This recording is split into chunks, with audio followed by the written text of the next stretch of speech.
முடிவிற்கு வராத சனாதன வழக்கு அதிர்ச்சியில் ஸ்டாலின் அவர்களது மகன் உதயநிதி ஸ்டாலின் அவர்கள் விசாரணைக்காக டெல்லிக்கு அழைத்து செல்லப்படுகிறார். உதயநிதி ஸ்டாலின் அவர்கள் இந்தியா முழுவதும் கிட்டத்தட்ட 42 வழக்குகள் இவர் மீதும் இவரது மற்ற அமைச்சர்களாக இருக்கக்கூடிய சேகர் மற்றும் திராவிட முன்னேற்றக் கழகத்தின் நீலகிரி எம்பியாக இருக்கின்ற ராசா மீதும் பதியப்பட்டு இருக்கிறது.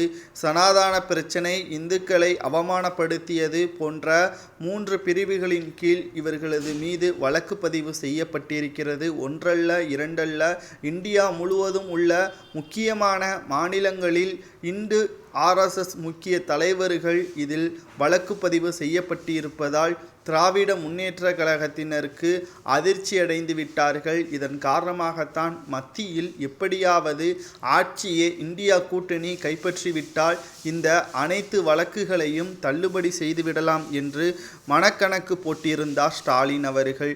மேலும் அமைச்சர்களது சொத்து குவிப்பு வழக்கு, செந்தில் பாலாஜியின் ஜாமீன், ஒட்டுமொத்தமாக பல கனவுகளை வைத்திருந்த ஸ்டாலின் அவர்களுக்கு 3வது முறையாக பாஜகவின் ஆட்சி முதல்வர் ஸ்டாலின் அவர்களது தலையில் மிகப்பெரிய ஒரு இடியை போடும் அளவிற்குத்தான் கடைசி நேரத்தில் மாறிவிட்டது. மீண்டும் சனாதன வழக்கு இந்திய அளவில் பேசப்படக்கூடிய வகையில் மாறியிருக்கிறது.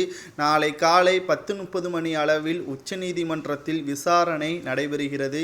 ஏற்கனவே 2 முறை நோட்டீஸ் கொடுக்கப்பட்டும் ஆஜராகாத காரணத்தினால் 3வது முறை இன்று கண்டிப்பாக ஆஜராகாமல் இருந்தால் பிடிவாரண்ட் மூலமாக உதயநிதி ஸ்டாலின் அவர்களை கைது செய்யலாம் என்று உச்சநீதிமன்றம் தெரிவித்திருந்ததன் காரணமாகத்தான் தற்பொழுது வரை உச்சநீதிமன்றத்தின் கடிதத்திற்கு எந்த ஒரு மறுப்பும் தெரிவிக்காமல் செல்ல உள்ளதாக முடிவெடுத்திருக்கிறார். மேலும் இவரை தூக்குவதற்காக டெல்லி காவல்துறையும் வருவதாக தகவல்கள் வெளியாகியிருக்கிறது.